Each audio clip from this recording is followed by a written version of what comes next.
Aí saiu com meu pai, engravidou de mim. Meu pai bebia pra caramba. Aí eles brigaram, separou. Depois voltou, teve minha irmã. Aí brigava, o pau quebrava. Aí voltava, né? Meu irmão, pronto, 3 filhos. Só que na gravidez do meu irmão, do caçula, o Ivan, eu já estava com uns 6 para 7 anos. E eu presenciei a última surra. A última surra, ele pegou um saco de laranja e jogou na barriga da minha mãe. E eu me lembro dela na cama, gemendo de dor. E eu tentando acalmar minha mãe. Ali foi o basta. Minha mãe foi tentar criar 3 filhos sozinha, abrindo mão de enfermagem, porque ela era enfermeira. Abriu mão dos 2 empregos. E aí, claro que não deu conta, né? Aí teve um dia que ela foi pra Marginal Tietê. Pegou meus 2 irmãos, parou em cima da ponte. Ela ia jogando meus irmãos, para depois se jogar comigo. Só que quando ela agarrou minha irmã e meu irmão para jogar, vinha passando um rapaz. E aí a minha mãe conta que esse rapaz ficou me chamando. O moço me chamou e eu fui conversar. Distraiu minha mãe. Ele disse para ela: a senhora ia fazer uma desgraça, não ia? Minha mãe disse: eu ia. Por quê? Nós já estávamos há dias dormindo na rua, no hospital. Minha mãe mentia. Ela dizia assim: ó, tô esperando minha mãe ser transferida para cá. A enfermeira trazia papinha, trazia biscoito. Chegou uma hora que não tinha para onde ir mais. Nesse ápice, ela quis se jogar da ponte. Esse rapaz conseguiu atrair minha mãe, deu um cartão para ela e mandou ela para um lugar chamado Serra Pelada, na zona norte de São Paulo. E deu para minha mãe o cartão e disse: vai para lá que a minha mãe vai te ajudar. Quando a gente chegou lá, era um centro de macumba, minha gente. E eu passei parte da minha infância lá. E minha mãe, ontem, eu tava arrepiada aqui, porque assim, o que eu vi minha mãe possessa fazer, pisando no caco de vidro, e de manhã não tinha uma lesão no pé. Bebia, possessa. No outro dia não tinha sinal nenhum de embriaguez. Pegava tacho com a mão, tacho quente com a mão, e não acontecia nada. Fora os palavrões, ela era muito agressiva, perturbadona mesmo, minha mãe era. Foi nesse meio sombrio que eu fui crescendo. Só que teve um dia, levanta bem a cabeça. Teve um dia, ela com problemas respiratórios, com crise para respirar. Nós morávamos no bairro dos Pimentas, em Guarulhos. A minha avó em Hermelino Matarazzo. Ela foi para casa da minha avó e a minha tia chamou ela para ir um culto numa célula, numa casa. Minha mãe chega na porta. O irmão que estava dirigindo o culto parou tudo e disse: você, Deus me disse que o diabo ia te matar hoje, mas Jesus te trouxe aqui para te dar vida. Ô gente, aplaude comemorando. Sabe por quê? Eu vou profetizar, tá? O diabo veio, o trabalho dele, matar, roubar e destruir. Jesus disse: mas eu vim para desfazer as obras do diabo. Eu não tenho noção do que te limita, mas não há macumba, não há reza, não há maldição maior do que o poder que há no sangue de Jesus. E se eu fosse você, eu comemorava. Não há obra do diabo para prevalecer contra uma palavra de Deus liberada sobre a tua casa. Se eu fosse você, eu adorava, porque tinha minha avó de joelhos pela minha mãe. Tem alguém que ora pela família aqui? Tu sabe que nesse dia ele parou tudo para orar pela minha mãe? Parou a liturgia, parou tudo. Minha mãe caiu endemoniada, ele expulsou os demônios dela, fez o convite, minha mãe voltou para Jesus. E eu me lembro até hoje. Nós morávamos numa rua que fazia um O. Minha mãe veio pela rua de baixo, a mãe de santo pela rua de cima. Na hora que a mãe de santo encontrou com minha mãe no portão: Jandira, onde é que você estava? Teu Exu mandou você fazer um despacho hoje, senão ele vai te matar. Minha mãe diz: Jesus já chegou primeiro. Essa será a tua resposta quando te ligarem. Alguém está me ouvindo aí? É que eu não sei como é que eu vou me desvincular. Essa será a tua resposta. Jesus já chegou primeiro. Estão me ameaçando. Essa será a tua resposta. Jesus chegou primeiro. Estão me chantageando. Essa será a tua resposta. Jesus já chegou primeiro. Agarra a mão de alguém e diga: Jesus já chegou primeiro. Aí no fundo também, bora. Agarra essa mão e diga: Jesus já chegou primeiro. Namoa. Que lindo. Que lindo. Aí eu tinha 14 anos. Rebelde.com. Detestava crente com todas as minhas forças. Eu era católica, coroinha do padre. Tocar fogo na catequese. Eu era religiosa valendo. Tô vendo minha mãe mudando a linguagem. Mãezinhas queridas do meu coração, me ouça. Eu chegava em casa, minha mãe ouvindo louvor. Eu batia a mão no rádio, colocava o pagode e saía me bulindo dentro de casa. Minha mãe só olhava para mim e dizia: uma hora dessa, Jesus te pega. Um ano depois minha mãe se converteu, eu me converti também. E foi lindo, mas é outra história. Me converti, 15 dias depois fui batizada no Espírito Santo. 9 meses depois eu estava pregando. E eu lembro a primeira vez que eu preguei, com a mão agarrada no microfone, a igreja minúscula, uma calha lá na casa do vizinho. Eu olhando para a calha, a perna toda torta, microfone grudado aqui. Eu não olhava no olho de ninguém e disparava: lembra-te do teu Criador no dia da tua mocidade, antes que venham os maus dias do qual venha dizer: não tenho dele contentamento.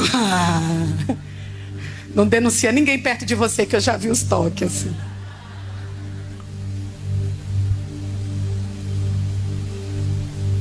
Cadê meu pai? Sei lá. Sumiu no mundo. Me converti aos 15 anos. Eu acho que eu tinha 16 para 17. Conheci o pai dos meus filhos. Casamos. E quando eu engravidei do Xande, que hoje tem 18, eu estava no ônibus, indo para a Zona Norte. Coloquei a mão na minha barriga e fiz uma oração. Deus, eu não tenho noção onde meu pai está, mas eu queria muito ter o avô por perto. Pelo menos agora que eu vou ser mãe. Quarta-feira. Domingo. O telefone toca. Era meu pai, lá do Pernambuco.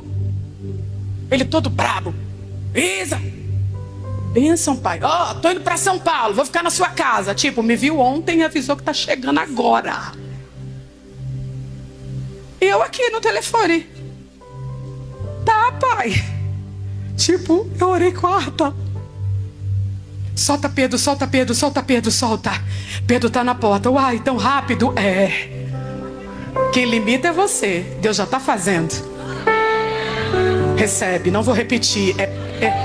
Tem um movimento no céu acontecendo assim. Há uma aceleração do céu. Porque o diabo já te roubou muito tempo. Eu não sei quem consegue entender o que está acontecendo aqui. O diabo já te segurou por muito tempo. Você é livre. Alguém está me ouvindo? Livre. Meu pai me liga no domingo: vem, pai. Arrumei um quarto para ele, ajeitei tudo bonitinho. Ele chegou. Eu toda feliz que meu pai está em casa. Eu grávida de 7 meses, toda feliz. Liguei para minha mãe: mãe, uns 3 dias, meu pai é outro homem. Minha mãe do outro lado: isso é falso. Aí o que eu pensei? Minha mãe fez todo o trabalho sozinha, parece meu pai. Depois do trabalho feito, e muito bem feito, ela tá com ciúmes. Só que lá pro 4º, 5º dia, fui pro culto. Quando eu volto, que eu entro em casa, olha o cheiro da cachaça. Gatilho ativado. Quando eu senti o cheiro da pinga, já comecei a me tremer. Sentei na mesa para jantar. E o pai dos meus filhos olha para ele e faz uma pergunta. Olha a pergunta. Seu Gidenô, por que é que o senhor bebia? Sabe o que ele respondeu? Bebia porque eu gostava. Bebia porque eu aprendi a beber. Pai, onde foi que o senhor achou pinga? Fiz uma amizade com o pessoal aí. E ele não parava de repetir. Bebia porque eu gostava. Bebia porque eu gostava. Quando ele foi repetindo, foi me dando uma tremedeira. Eu olhei bem pra ele, eu disse: você sabia que eu te esperava na porta da escola? Foi porque você quis que tirou de mim toda a referência de homem em casa. Foi porque você gostava que você destruiu a minha infância. Eu passei fome, sabia? Comecei a falar. E ele assim...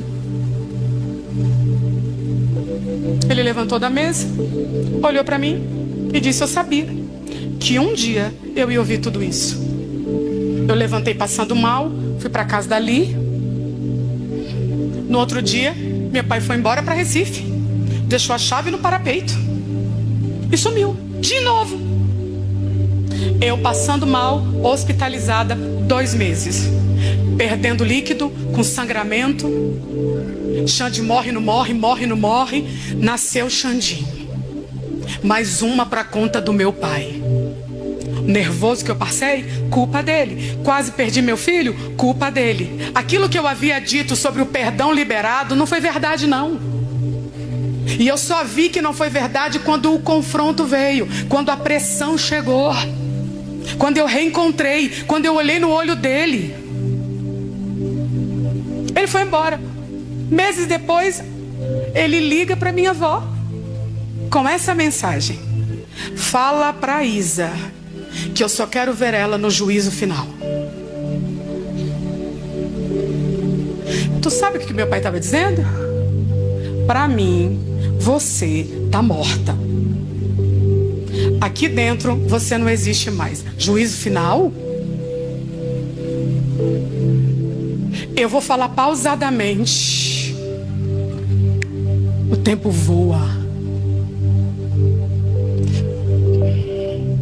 Quando ele falou que só queria me ver no juízo, eu dobrei meus joelhos e disse: Deus, essa sentença sobre mim não. Eu não quero o juízo. Eu quero as bodas. Eu quero a ceia. Eu quero te dar um cheiro, Jesus. Ninguém vai me arrancar daí. Eu vou dizer para você que naquele dia eu comecei a perdoar meu pai. E eu verbalizava: eu perdoo meu pai, eu libero meu pai. Quer saber, Deus? Eu já passei fome, eu já passei necessidade, eu já vivi perigos horríveis. Não é o momento de contar algumas coisas. Eu passei por tudo isso e eu tô aqui. Quer saber? Meu pai tá liberado, meu pai tá liberado, meu pai tá liberado. Toda vez que doía eu lembrava de novo: meu pai tá liberado, meu pai tá liberado. Era essa palavra que eu dizia. Uns 3 anos depois o telefone toca. Era da onde, Nani? Recife. Pastor Elisa da Debrais. Fecha a agenda, fui pra lá, liguei pra ela e perguntei: Ponte dos Carvalhos é perto? Ela diz: 10 minutos da igreja. Eu disse: me ajuda a achar meu pai. Ela disse: ajudo, vamos caçar meu pai. Quando eu encontro ele, um coroa bonito, magro, muito magro, desdentado, numa casa pouca coisa maior que esse espaço da escada. Em cima da cama do meu pai, um saco plástico que era a embalagem do colchão para fazer a contenção da água da chuva. A gente conversando, ratazana passando, um córrego na porta. Meu pai numa miséria total.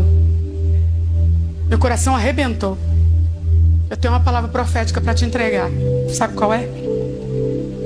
A primeira vez que eu peguei uma oferta da igreja para entregar na vida de alguém, a primeira pessoa foi meu pai. Eu peguei a oferta, troquei ele de casa, comprei os dentes dele. Eu vou te contar, eu ouvi meu pai conversando com a minha madrasta e dizendo: minha filha vai cuidar de mim. Minha filha vai cuidar de mim. E eu ouvindo do outro cômodo com uma alegria. Sabe por quê? Porque eu não estava fazendo aquilo porque eu estava apenas com dó. Mas havia uma alegria dentro de mim para poder cuidar dele. Levei ele para a igreja, fiz o convite. Ele não quis aceitar Jesus. 2 anos, silêncio com meu pai. Eu não preguei para o meu pai pregar. Eu não falei nada ao meu pai 2 anos. Eu ia lá e amava ele. Eu ia lá e cuidava dele. Eu estava longe amando. Eu ia para lá amando, cuidando, resolvendo, suprindo, protegendo. 2 anos foi o sermão que ele teve que ouvir. E quem tem ouvidos ouça, eu vou falar de novo. Não houve falácias, mesmo de longe. Esse foi o sermão que ele teve que ouvir. Amando, amando, amando, cuidando. 2 anos depois, um domingo de manhã, telefone toca. Eu estou na Fernão Dias, indo para uma agenda. Quem era? Paiu. Benção, pai. Lembra que ele era todo... Fica lá. Benção, pai. Deus te abençoe, minha filha. Pai, é a paz do Senhor Jesus para o teu pai. Eu, como assim? Aceitei o Senhor Jesus como meu único e suficiente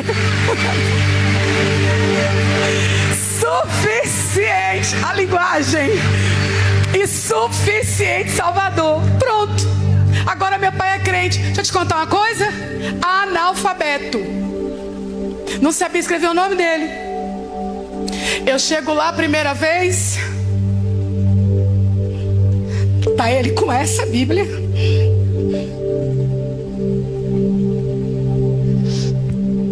Sentado numa cadeira de balanço. Minha filha. Ó. Deus é C-O-S-O-S-O. C-O-C-O R-R-O. Socorro. Essa foi a primeira. Na segunda, ó minha filha, Deus é socorro bem presente na hora da angústia.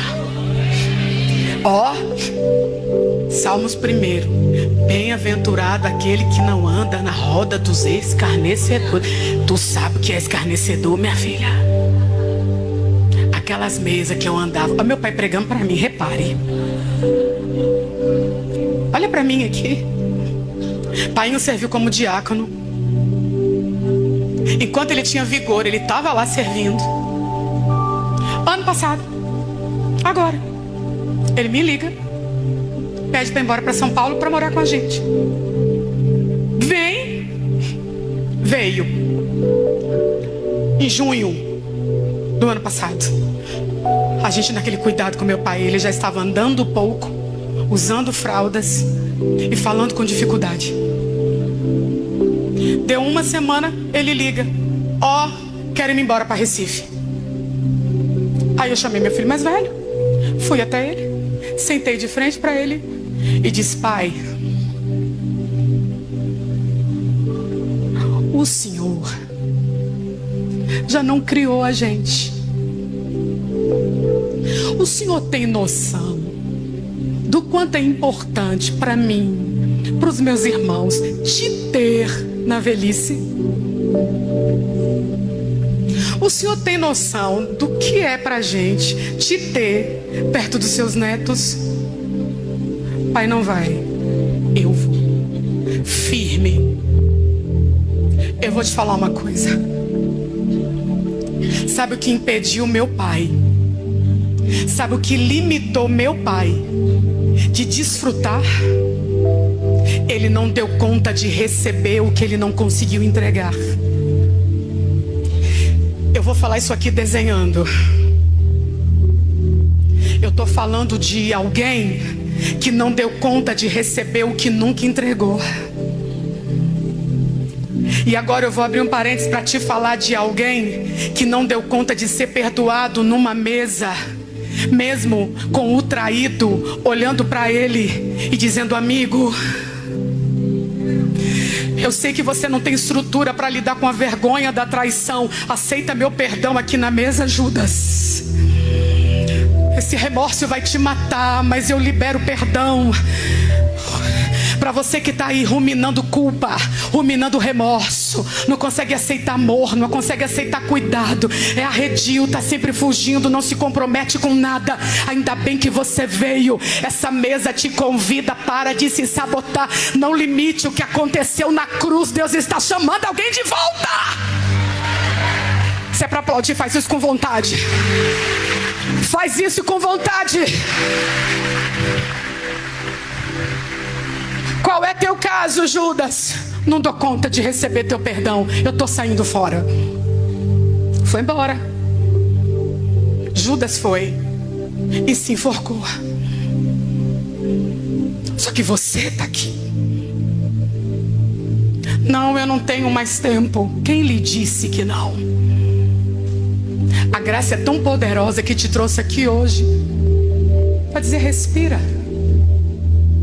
Veja se essa não é a oportunidade que você precisava. Experimenta puxar o fôlego. Foi embora. Em julho. Não deu conta. Quando foi 31 de janeiro, agora, inquietei no meio do culto. É bom que você preste bastante atenção no que eu vou te falar agora, porque eu fui tomada por uma saudade do meu pai.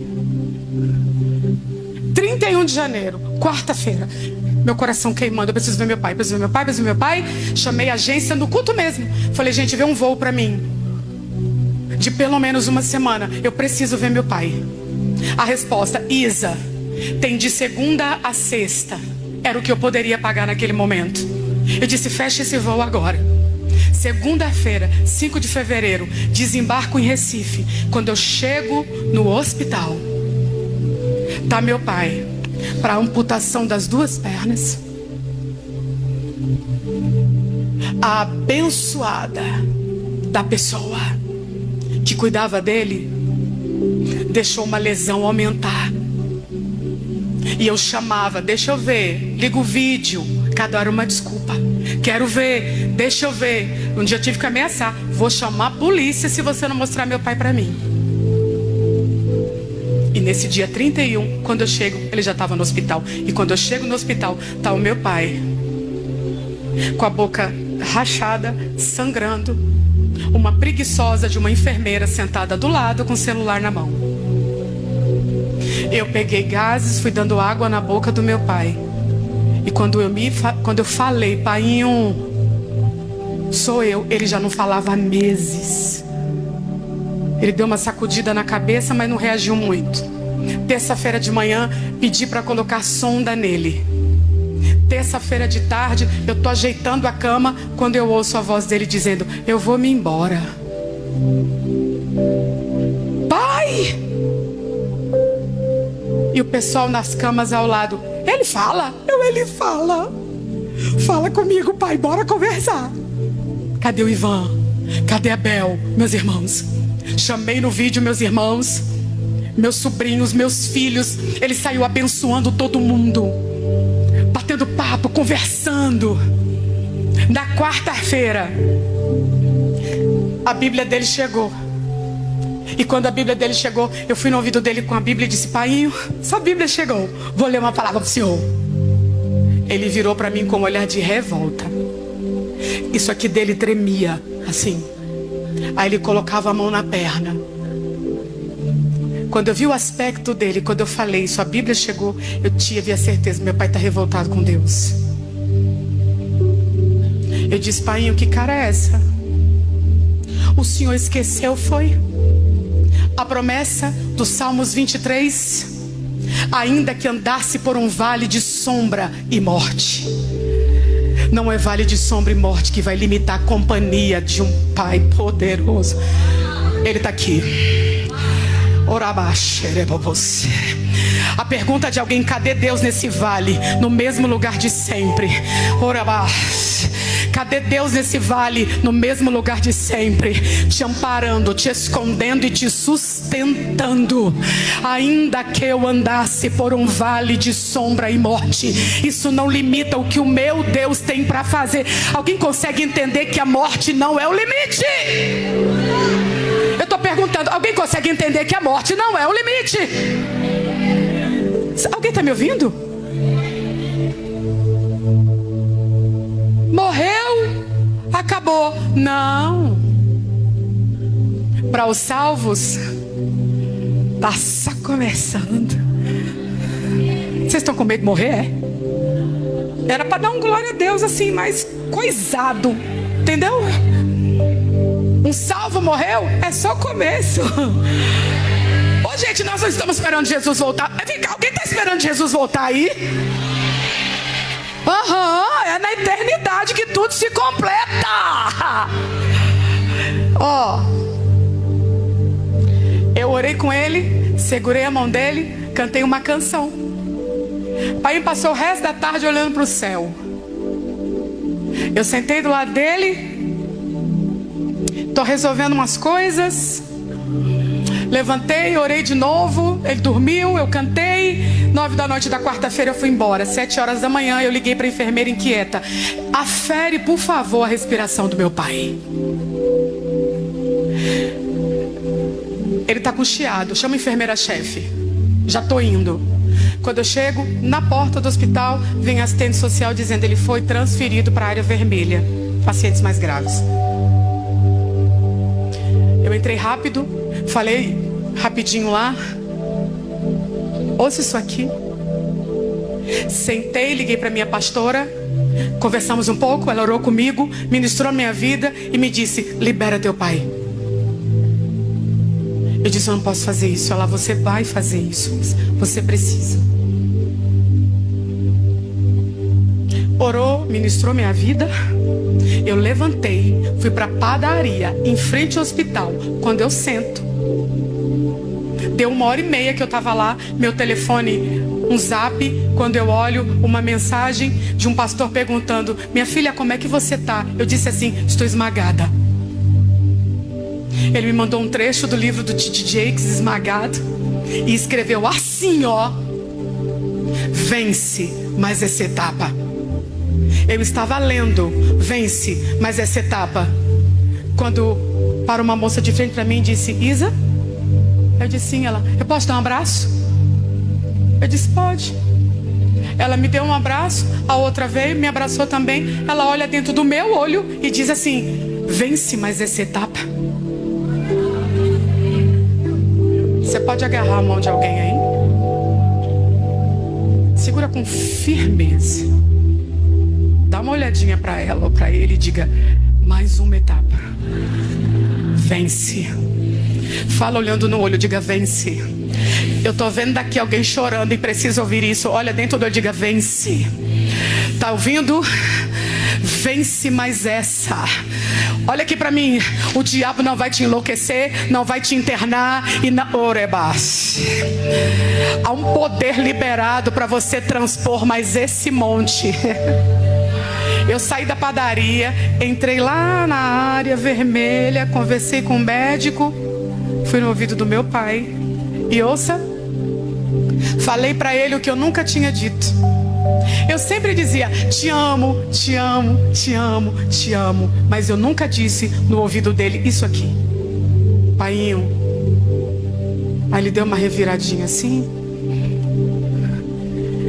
o senhor é perdoado.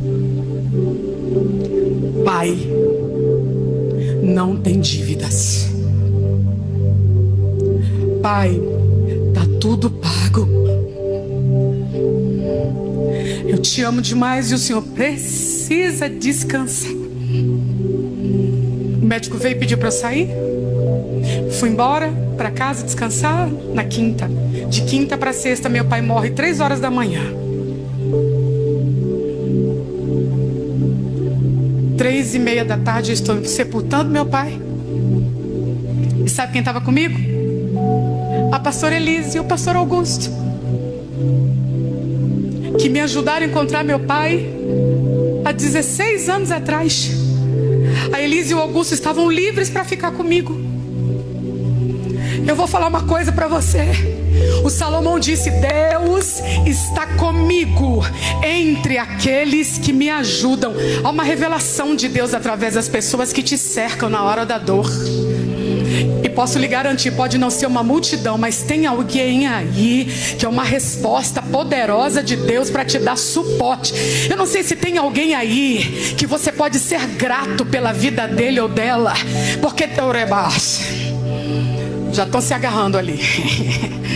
Tem alguém aí que você pode dizer: eu sou grato porque eu sei que essa pessoa é uma resposta, é um sinal de Deus muito poderoso. Muitos lhe abandonaram, mas olha para o sinal que Deus colocou na sua vida. Pode agradecer, pronto, vocês já estão se abraçando aí, né? Agradece, fala: obrigado porque você é Deus na minha vida. Você é um sinal de Deus na minha vida. Isso, quer dar colo, dei, pronto. Ai, vocês são tão carinhosos. Vão assim, ó, deitando um no outro assim, ó. Que lindo, gente, vocês. Olha aqui. Sepultei meu pai. Lembra que eu peguei a passagem na segunda para voltar na sexta? 9 horas da noite, eu estava dentro do aeroporto para voltar para minha casa. Eu estou caminhando para o fim. Tenho uma aplicação para fazer e é bom que você escute. Sabe qual é a palavra que me define? Dentro do carro, saindo do cemitério, meu amigo Marcos pega na minha mão e diz: Isa, o teu pai te amou do jeito dele.